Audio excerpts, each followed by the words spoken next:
नमस्कार मंडळी. आज आपण भाजणीची चकली बनवण्यासाठी भाजणी तयार करतो.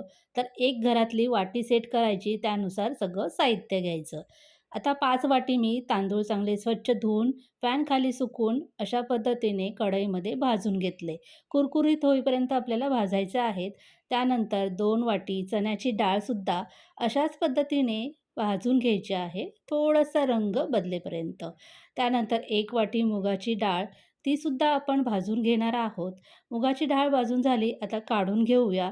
त्याच वाटीने आपण अर्धा वाटी सफेद उडदाची डाळसुद्धा छान अशी भाजून घ्यायची आहे.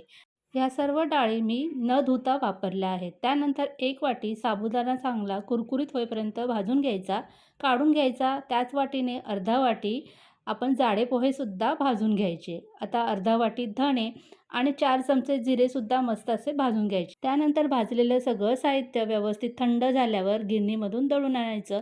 आजची ही भाजण्याची रेसिपी तुम्हाला आवडली असेल तर नक्कीच रेसिपीला लाईक करा.